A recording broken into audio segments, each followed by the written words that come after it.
오늘 우리에게 주시는 하나님 말씀은 마가복음 12장 41절에서 44절 말씀입니다. 마가복음 12장 41절에서 44절, 제가 가지고 있는 성경 신약 77페이지에 있습니다. 살아계신 하나님 말씀을 봉독합니다. 예수께서 황금함을 대하여 앉으사 무리가 어떻게 황금함에 돈 넣는가를 보실세. 여러 부자는 많이 넣는데 한 가난한 과부는 와서 2렙돈 곧 한 고드란트를 넣는지라. 예수께서 제자들을 불러다가 이르시되 내가 진실로 너희에게 이르노니 이 가난한 과부는 황금함에 넣는 모든 사람보다 많이 넣었도다. 그들은 다 그 풍족한 중에서 넣었거니와 이 과부는 그 가난한 중에서 자기의 모든 소유 곧 생활비 전부를 넣었느니라 하시니라. 아멘.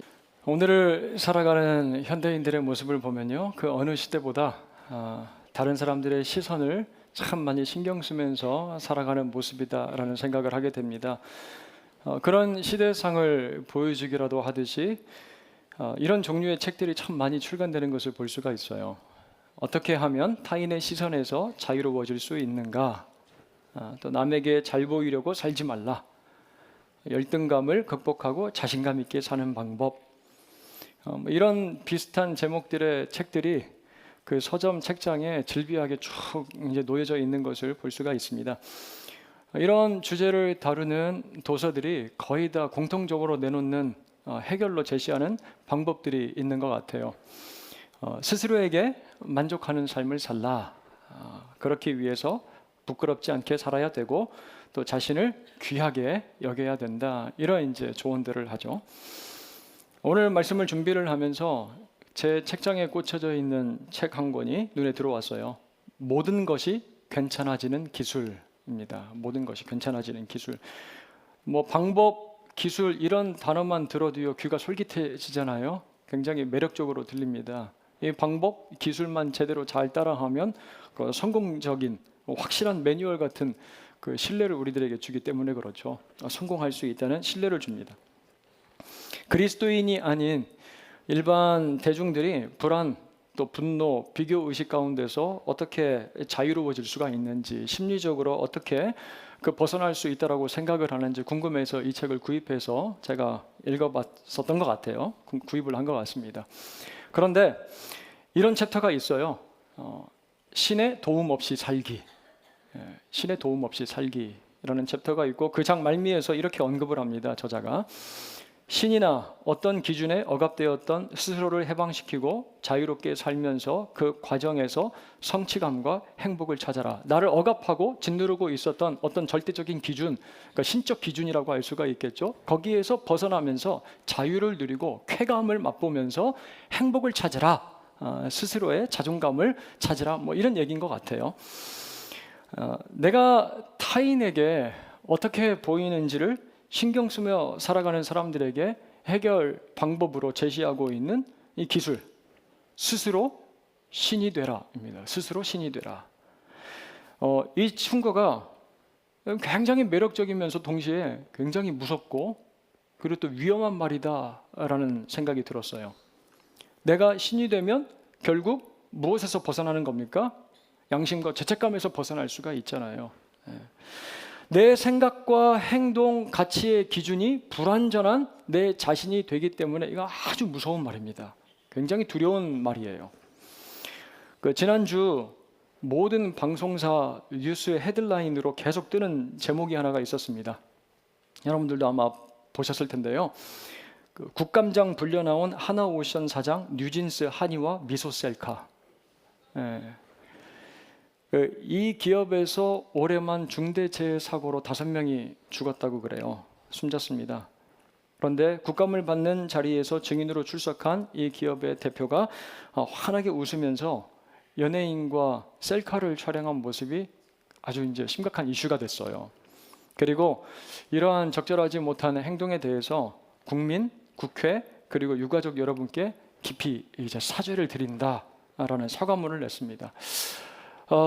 그런 행동에 스스로 부끄러워하길 원한다라는 댓글이 많이 달렸어요. 자기가 한 행동이 무엇인지를 좀 이 사람이 알았으면 좋겠다라는 그런 댓글들이 많이 달렸어요.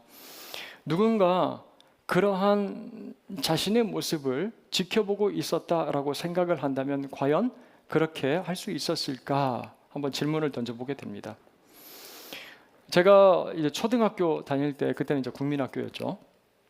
아침 조회 시간이 자주 있었습니다. 여러분들도 이제 경험을 해보셨을 텐데, 아침 시간 어린애가 졸리고 그리고 다리도 아픈데 운동장에 서서 따분한 이제 교장 선생님의 이제 훈시 이야기를 계속해서 듣고 있으면 얼마나 어렵습니까? 견딜 수가 없잖아요. 그래가지고 제 몸도 흔들어대고, 제가 어렸을 적부터 너 왜 한 번도 이제 가만히 있질 못한 이런 얘기도 자꾸 들어가지고 막 몸도 흔들고 그리고 하품도 입이 찢어지게 하고 있는데, 갑자기 이제 5학년 6반 이강천 나와 그러는 거예요. 5학년 6반 이강천 앞으로 나와. 그래서 깜짝 놀랐어요. 교장 선생님이 어떻게 내 이름을 알았지? 내가 입이 찢어지도록 하품하는 모습을 혹시 봤나? 왜 나보러 나오라고 하나? 이거 혼나는 거 아니야? 막 심장이 쿵쾅거렸어요. 이강천 앞으로 나와. 이제 그 소리를 듣고 앞으로 뛰어나갔더니 너 오늘 아침에 뭐 했어? 기억이 나야죠. 그래서 주눅이 들어가지고 아무 말 못하고 잘 모르겠는데요. 너 쓰레기 주웠잖아. 그러시는 거예요.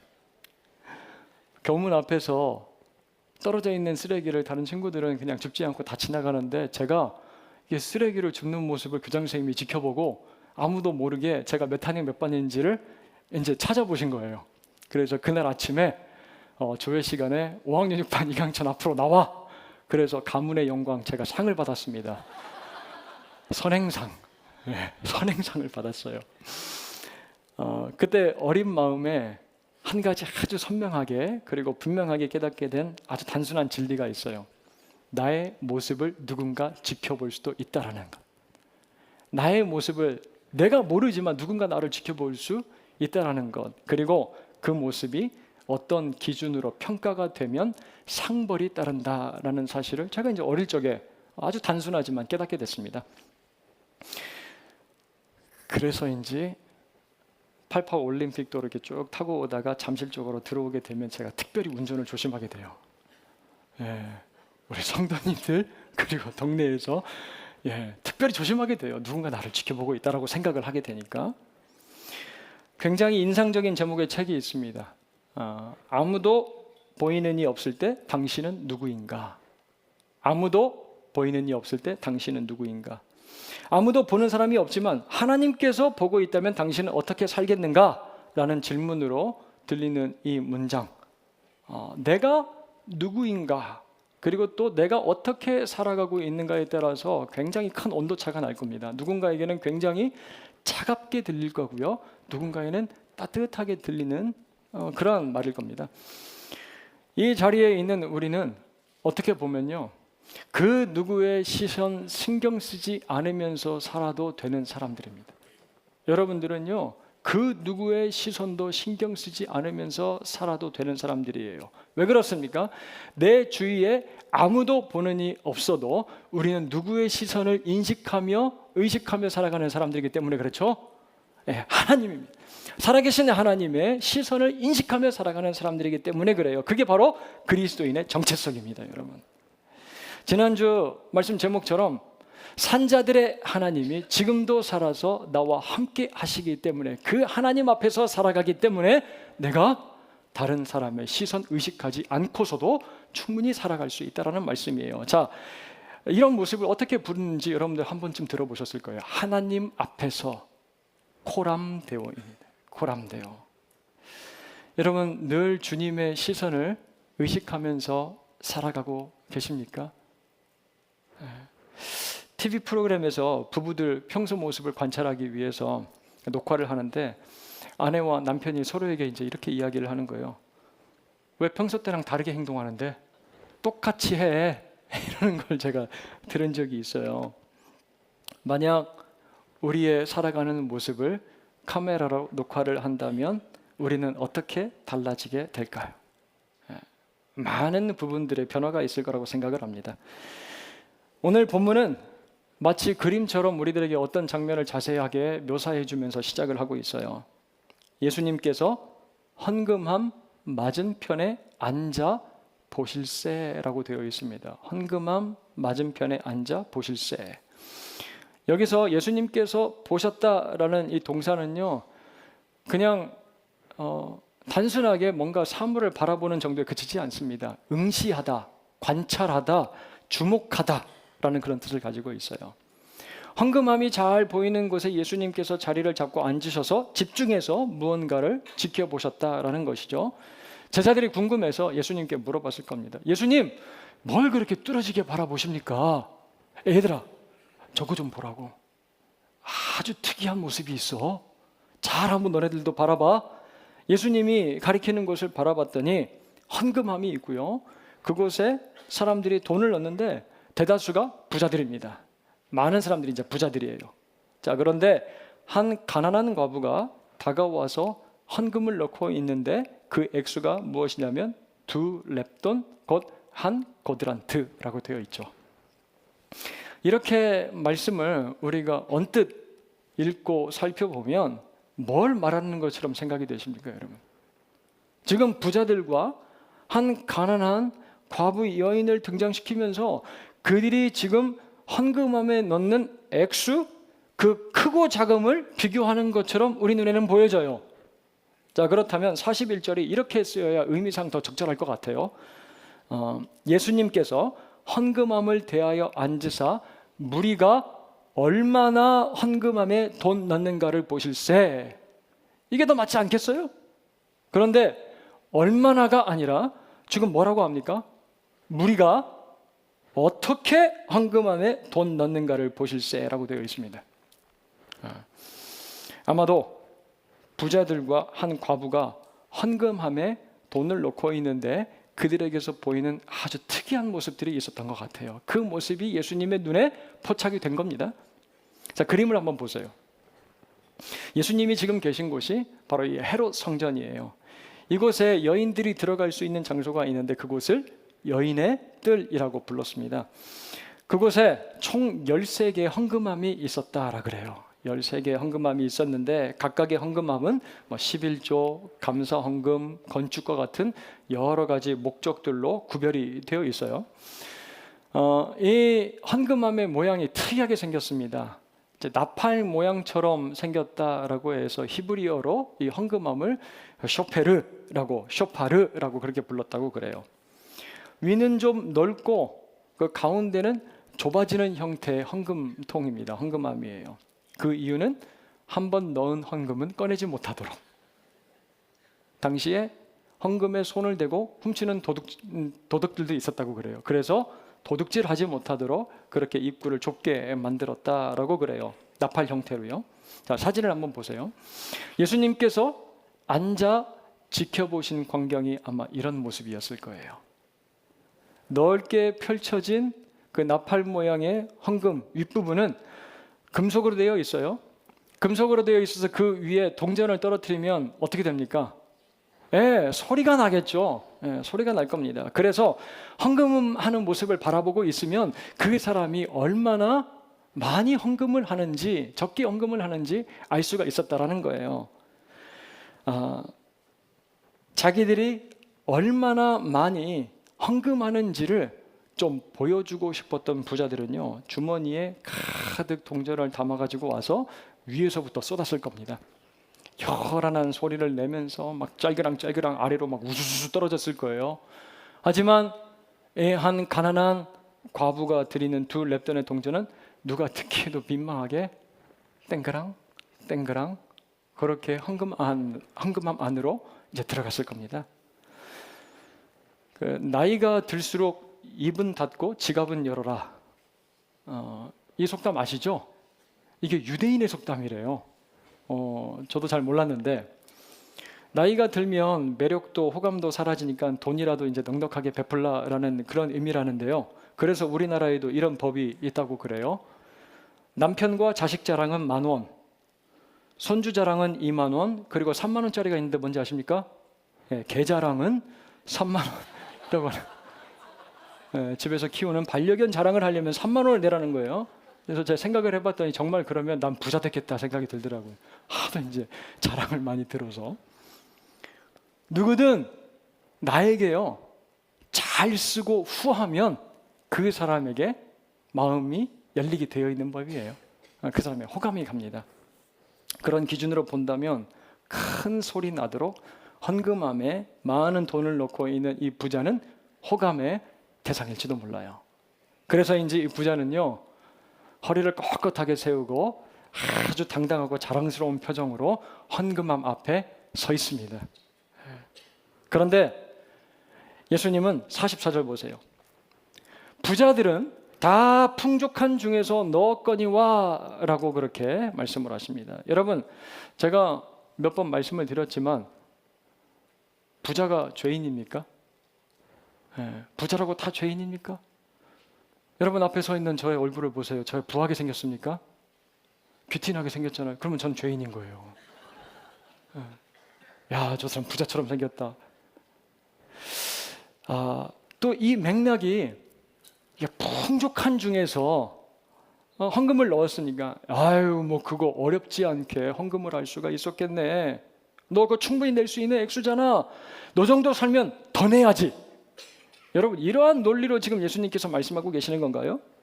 우리가 성경을 읽고 해석할 때 참 중요한 요소가 있는데 바로 전후 문맥이에요. 전후 문맥을 잘 살펴봐야 돼요. 자, 마가복음 12장 40절 말씀을 보세요. 자, 40절 말씀을 가서 보니까 이렇습니다. 그들은 과부의 가산을 삼키며 외식으로 길게 기도하는 자니 그 받는 판결이 더욱 중하리라 하시니라 라는 말씀이 있어요. 바로 이 본문 말씀 전에 있는 말씀이에요. 40절. 여기 그들이라는 사람들은요, 바로 서기관입니다. 이 서기관 여러분 잘 아시잖아요.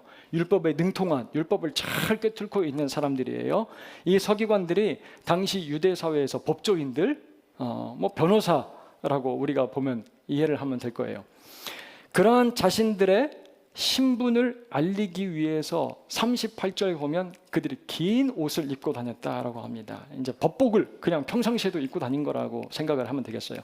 그들이 40절 가서 보니까 어떤 자들입니까?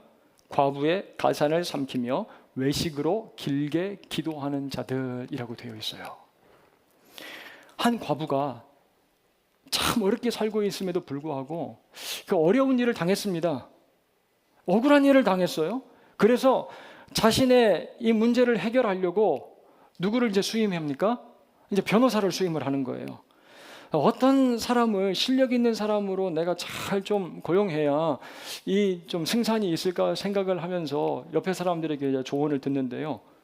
길게 기도하는 서기관이 유능한 변호인이라는 그런 생각이, 그런 해석이 있었다라는 거죠. 야, 저기 김 서기관 내가 봤더니 하루에 2시간씩 기도하더라. 아이고 2시간밖에 기도 안 해. 야, 내가 알고 있는 이 서기관은 그 성전 저 귀퉁이에서 5시간 서서 기도하더라. 걔가 훨씬 나. 그렇게 얘기를 하는 거예요. 이렇게 기도를 많이 하면 할수록 더 유능한 사람으로 인정을 받고요. 그래서 수임료가 더 높았다는 겁니다. 그래서 이들에게 예수님께서 하신 말씀이 있습니다. 마태복음 6장 5절 말씀이에요. 같이 한번 읽어볼까요? 마태복음 6장 5절 말씀 읽습니다. 또 너희는 기도할 때 외식하는 자와 같이 하지 말라. 그들은 사람에게 보이려고 회당과 큰 거리 어귀에 서서 기도하기를 좋아하느니라. 내가 진실로 너에게 이르노니 그들은 자기 상을 이미 받았느니라. 외식함으로 누군가 앞에서 오랫동안 기도하면서 자기가 좋은 변호사라고 알려져서 수임료 높게 받아서 사람들의 돈을 받았다라는 거예요. 그래서 뭐라고 말씀을 하십니까? 그들은 자기 상을 이미 받았다라고 해요. 자기 몫을 받았다고요. 이렇게 외식하면서 사람들 앞에서 길게 기도하는 서기관들은 가난한 과부의 가산을 삼켰고요. 그 돈을 축적해서 부자가 된 자들이라고 예수님께서 고발하고 계시는 거예요. 그런 이들이 헌금함에 돈을 많이 넣는다는 이유로 어떻게 합니까? 떳떳하게 아무런 죄의식 없이 회심과 회개 없이 너무 자랑스러워하는 거예요. 그리고 지금 이 성전이 헤롯 왕이 지었다라고 말씀을 드렸어요. 유대인의 환심을 사기 위해서 지어준 성전입니다. 그렇게 지어진 이 성전은 공사비가 엄청났어요. 건축원금 많이 하면 어떻습니까? 좋은 거예요. 헤롯과 정부는 그런 부자가 좋습니다. 그리고 부자는 헤롯과 정부에게 잘 보이면 자기가 받을 수 있는 혜택이 있기 때문에 또 잘 보여야 되는 거예요.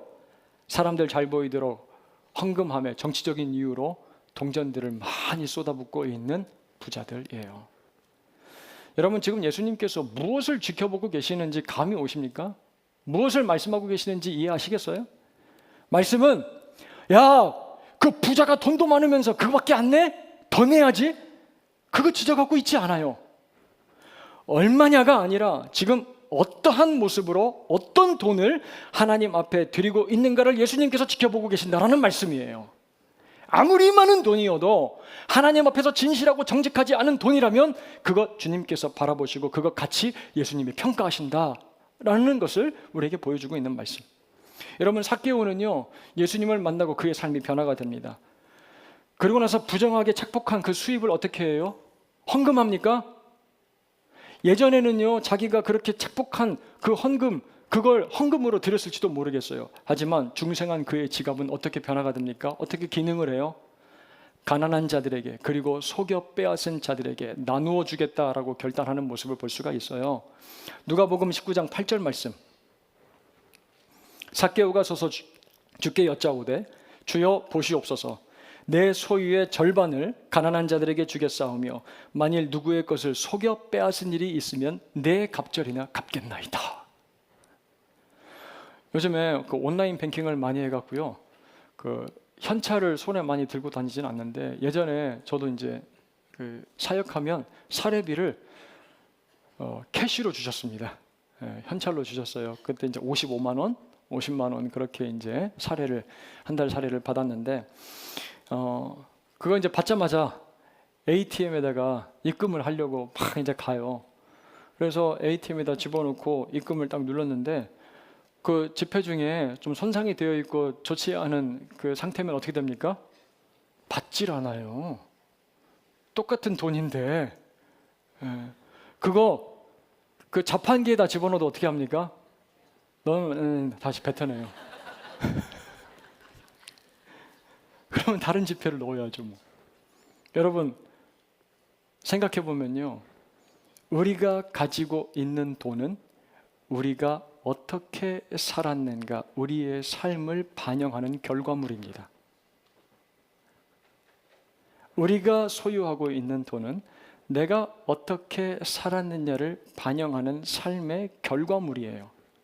자, 그렇다면 우리가 돈을 헌금함에다 넣는다라고 했을 때 그것은 무슨 의미입니까?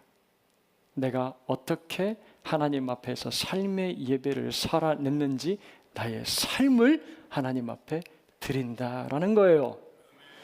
우리의 살아온 삶의 모습을 하나님 앞에 드리는 것, 그 모습, 그 돈을 어떻게 넣고 있는지 우리 예수님께서는 지켜보고 계신다라고 말씀을 하고 있습니다. 말씀에 순종하지 않은 사울, 정말 막 질이 좋은 소와 양으로 하나님 앞에 예배를 드립니다. 하지만 그를 향해서 선지자 사무엘이 뭐라고 책망을 하죠? 사무엘상 15장 25절 함께 읽도록 하겠습니다. 같이 읽습니다. 사무엘이 이르되 여호와께서 번제와 다른 제사를 그의 목소리를 청종하는 것을 좋아하심같이 좋아하시겠나이까? 순종이 제사보다 낫고 듣는 것이 순양의 기름보다 나으니 라고 합니다. 사랑하는 여러분, 우리 새한교회 하나님 앞에 부끄럽지 않은 부자들이 많아지기를 소원합니다. 부자 되세요 그러면 좋잖아요. 기분 나빠, 이럴 사람 하나도 없습니다. 단순히 물질적인 부자를 의미하는 게 아니에요. 여러분들, 하나님이 기뻐하시는 방법, 하나님이 마음 가운데 합한 그 삶으로 수확한 열매를 예배의 자리로 풍성하게 가져올 수 있는 영적인 부자들이 우리 새한교회에 넘쳐날 수 있기를 주님의 이름으로 축원합니다. 그런 영적 부자들이었으면 좋겠어요. 그리고 자신이 가진 것을 정직하게 하나님의 나라와 그리고 힘들고 어렵고 소외된 이들을 위하여 드릴 수 있는, 순환시킬 수 있는 물질의 복을 누리는 우리 새안의 모든 믿음의 지체들 될 수 있기를 주님의 이름으로 다시 한번 축복합니다. 영적인 부자들이 되세요. 그런가 하면 이제 예수님의 시선에 여러 부자들 틈에 끼어있는 한 여인이 들어와요. 42절, 한 가난한 과부, 그 여인이 헌금함에 넣는 두 돈, 렙돈, 한 고드란트. 여기서 이제 가난이라는 이 단어는요 헬라어로 프토케입니다. 그냥 형편이 좀 어려운 이런 상황을 가리키는 것이 아니라 극빈층, 오늘 하루 당장 살 수 있는 돈이 없으면 생계가 어려운 빈곤층을 이야기할 때 이 가난한이라는 단어를 써요. 프토케. 이 여인이 바친 렙돈은요 팔레스타인에서 가장 작은 같이 통용되는 가장 작은 단위의 동전이었다 그래요. 그리고 두 렙돈은 한 끼 식사 비용 정도였다고 그래요. 절대적인 가치로 따지자면 어떻습니까? 정말 보잘것없는 액수예요. 그래서인지 헌금함에 돈을 넣으러 가고 있는 이 여인의 모습은 자기의 굽은 등처럼 굉장히 나약하고 초라하고 주눅들어 보입니다. 사람들이 바라보고 있을 텐데 이거 내가 너무나 적은 것 이거 드리는 건데. 하지만 한 끼 식사 비용밖에 되지 않는 이 두 렙돈, 가난한 이 과부에게서 없어서는 안 되는 귀중한 생활비. 그래서 예수님께서는요 43절에 이렇게 말씀을 하십니다. 이 가난한 과부는 헌금함에 넣는 모든 사람보다 많이 넣었다라고 그렇게 보고 말씀을 하세요. 예수님과 함께 헌금함을 지켜보고 있었던 제자들은 이상했을 거예요. 예수님이 이 돈의 가치, 이 가치를 제대로 모르시나, 화폐 가치를. 저렇게 분명한 차이가 나는데 어떻게 부자들보다 저 여인이 더 많이 넣었다라고 이야기를 할 수가 있는 거지? 의아했을 거예요. 예수님 여러분들 왜 이렇게 말씀을 하셨을까? 아실 거예요. 사람들은 헌금함에 얼마나 많이 넣는가를 통해서 적고 많음을 평가를 합니다. 하지만 예수님은 얼마냐가 아니라 그걸 어떻게 드리고 있는가. 그 헌금을 둘러싸고 있는 보이지 않는 그의 삶의 스토리를 예수님께서 보시고 그 가치를 인정하시기 때문에 저 여인은 그 누구보다 많은 돈을 하나님 앞에 드렸다라고 말씀을 하고 계시는 거예요. 보이지 않는 스토리로 가치를 평가를 하십니다. 예수님은. 성경은 어떤 이유로 이 여인이, 이 과부가 목숨 같은 두 렙돈을 헌금함에 넣었는지 우리에게 가르쳐주고 있진 않아요. 무엇으로도 갚을 수 없고 표현할 수 없는 감사의 제목이 그녀의 삶 가운데 있었을지도 모르고요. 아니면 정말 하나님 앞에서 작정하고 결단한 부분이 있어서 헌금을 드리는지도 몰라요. 그러한 감사와 감격을 가지고 44절 마지막 부분을 보세요. 그 가난한 중에서 자기의 모든 소유 곧 생활비 전부를 넣었느니라 하시니라. 목회자셨던 저희 아버지, 부친 첫 담임 목회지는 전라북도 완주군 동상면 영신교회였습니다. 너무 그때 당시에는 골짜기에 있어가지고요, 차도 다니지 않아서 저수지에다 배를 띄워가지고 이렇게 들어가서 거기서 산을 하나 넘어가야 되는 그러한 곳이었어요. 산간벽지였습니다. 굉장히 떨어져 있는, 교회도 없었고요, 전기도 들어오지 않는 허얏등 키고 살았던 그러한 곳에서 이제 아버지가 처음으로 목회를 하셨어요. 그렇게 교회가 없었던 산간벽지에서 개척을 하셔서 그런지 나중에도 농어촌 교회 힘들게 목회하시는 목사님들 참 애틋함을 가지고 긍휼함을 가지고 저희 가족들도 모르게 좀 많이 도우셨던 것 같아요. 그렇게 목회하시다가 아버지가 소천을 하셨는데 65세에 쓰러지셔서 70세에 돌아가셨으니까 좀 젊은 이른 나이에 돌아가신 거죠.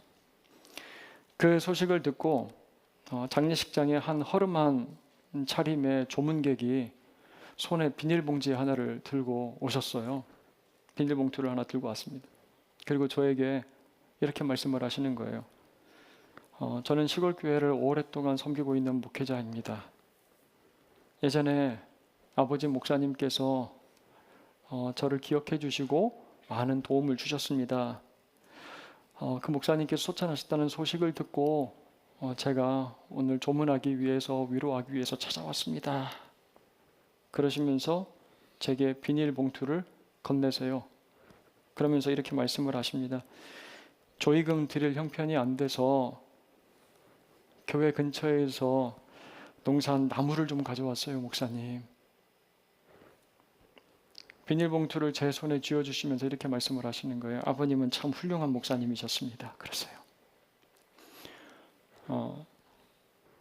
그날 제가 받은 그 검은색 비닐봉투 안에 담겨있는 그 나물이 왜 그렇게 신선하고 왜 그렇게 파랗고 그리고 그 무엇과도 비교할 수 없는 너무나 그 묵직한 가치를 담고 있었다는 생각이 들어서요. 그 비닐봉투가 굉장히 무겁게 제 손에 느껴졌어요. 그날 아버지를 떠나보낸 슬픔에 있던 제가 참 적지 않은 큰 위로를 받았습니다. 그 비닐봉투를 들고요.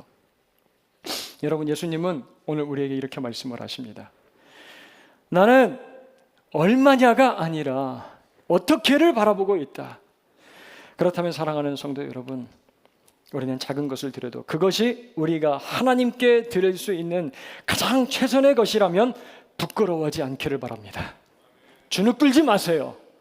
하나님 앞에 담대함으로 하나님 이게 내 삶 가운데서 주님께 최선으로 드릴 수 있는 것입니다. 하나님 앞에 정직하게 드리신다면 여러분들 주눅 들지 마세요. 그 누구도. 우리 주님께서 그 가치를 아시고 인정하시기 때문에 그렇습니다, 여러분. 제가 작년 우리 장로 안수 집사 그리고 권사 교육을 하면서 이렇게 물어봤어요. 어떻게 헌금하십니까? 농어촌 헌금할 때 혹시 우리가 섬기고 있는 주보에 있는 95개 농어촌 교회 이름을 보면서 기도해 보셨습니까? 선교 헌금 드릴 때 선교사님들의 상황과 그 나라를 마음 가운데 품고 중보하는 마음으로 기도하면서 그 헌금 준비하고 드리셨습니까? 장학 헌금할 때 하나님 나라와 복음을 위해서 세워질 우리 다음 세대와 청년들을 그 마음 가운데 품고 그들을 주님 앞에 올려드리면서 기도하는 마음으로 헌금 준비하셨습니까? 구제 헌금과 건축 헌금과 여러 목적 헌금을 준비하고 드릴 때 우리는 어떠한 마음으로 하나님 앞에 드리십니까? 사랑하는 여러분, 예수님께서 한 과부를 바라보신 그 눈으로 우리를 바라보고 계신다면 우리는 어떻게 헌금을 준비하고 드려야 될까요? 오늘 이 말씀은요, 단순히 물질적인 헌금에만 국한되지 않고 더 넓은 의미를 포괄적으로 담고 있다는 생각이 들었어요. 우리는 어떻게 예배를 드리고 있는가? 우리는 예배를 하나님 앞에 습관적으로 드리고 있는가? 아니면 당장 내일 시험이 있고 어저께 늦은 밤까지 야근을 했고 그리고 몸과 마음의 컨디션이 좋지 않음에도 불구하고 하나님, 내가 오늘 주님 앞에 나아가 예배드리는 그 예배 시간을 타협할 수 없습니다. 주님의 은혜가 아니면 내가 살 수 없습니다. 그래서 주님 앞에 나와서 지금 예배를 드리고 있는지, 주님을 뜨겁게 만나고자 하는 마음으로 예배드리고 있는지, 지금 어떠한 모습으로 순종하고 있는가, 봉사하고 있는가, 어떠한 상황 가운데서 전도하고 선교하고 있는가, 주님께서 지켜보신다라고 말씀을 하세요. 여러분, 우리가 무엇을 어떻게 입금하는지 주님께서 보고 계십니다. 한 가난한 과부가 2 렙돈을 헌금함에 넣는 모습 보신 예수님께서 그 시선으로 우리를 바라보고 계십니다. 우리 세안교회 자신을 낮추고 겸손하게 희생하면서 맡겨진 사역들을 감당하시는 분들이 얼마나 많은지 몰라요. 정말로 힘들고 어려운 형편과 상황 가운데서도 주님 앞에 최선을 다하여 구별하여 하나님의 나라와 그의 복음을 위해서 헌금하시는 분들도 잘 알고 있습니다. 우리가 어떻게 예배하고 봉사하고 헌금하는지 아시는 예수님은 우리에게 이렇게 말씀을 하십니다. 네가 드리는 그 돈에 숨겨진 스토리, 그 가치를 내가 보고 알고 있다. 주눅 들지 말아라. 왜 부끄러워해? 창피할 필요가 없다니까. 당당하게 하나님 앞에 나아가라고. 여러분, 많이 드리는 사람, 적게 드리는 사람, 여러분, 사람의 시선 생각하지 말고 하나님 앞에 최선을 드린다면 그것으로 하나님 앞에 당당하게 예배드리며 헌금하며 신앙생활 하시길 주님의 이름으로 축원드립니다. 부끄러워하고 민망해하지 마세요. 하나님께서 기뻐하시는 거 드린다면. 제가 오늘 말씀 준비하는데 성령께서 저의 마음 가운데 이러한 생각을 주세요. 이번 추수감사절이 몇 월 며칠입니까? 11월 17일이에요. 그날 우리 찬양제도 있고 기쁜 날입니다. 그날 하나님과 약속을 하고 여러분들 바쁘고 힘든 일이 있더라도 그날은 주님 앞에 딱 결단하고 결정하고 우리 다 같이 모여서 예배드리는 날 되었으면 좋겠다라는 그 감동을 주님께서 주세요. 어떠한 핑계, 어떠한 이유가 있더라도 내가 주님 만나는 그 예배의 시간은 그날만큼은 꼭 지키겠습니다. 하나님 앞에 작정하고 나오는 거예요. 그날은 여러분들요, 아프지도 말고 죽지도 마세요. 결혼도 하지 마세요. 결혼 약속은 없는 것 같아요. 여행도 하지 마세요. 그날은 추수감사절 하나님 앞에 내가 1년간 어떻게 살았는지를 기억하며 감사하며 예배드리겠습니다. 결단하고 하나님 앞에 나오시기를 바라요. 달력에 적어 놓으세요. 그리고 혹시 저한테 전화하시면 예약 잡아드리겠습니다. 빈자리가 많아요. 예. 그날 한 분도 빠지지 말고, 그리고 혹시 내 주위에 빠진 친구가 있다면, 지체가 생각이 난다면 그에게도 연락해서 함께 하나님 앞에 나와서 같이 예배드렸으면 좋겠어요. 여러분, 예수님은 우리가 어떻게 우리의 삶을 복음과 하나님의 나라를 위하여 헌신하며 살고 있는지 보고 계십니다. 입금하며 살아가는지 알고 계세요. 단순히 돈이 아닌 그 이면에 쓰여 있는 수많은 이야기들, 세상의 눈으로 바라봤을 땐 두 랩돈과 같은 보잘것없는 것이지만 그 숨은 가치를 예수님께서 인정하신다는 거예요. 그리고 진실함과 정직함으로 드려진 것들을 통하여 우리 하나님께서는 놀랍게 일하실 것입니다. 여러분, 이 사실을 믿으시기를 바랍니다. 그 믿음으로 하나님 앞에 기쁨과 감사함과 감격함으로 예배드리고 여러분의 삶을 주님께 드려 주님의 놀라운 일들을 경험하며 살아가는 저와 여러분들 모두가 될 수 있기를 주님의 이름으로 축원합니다.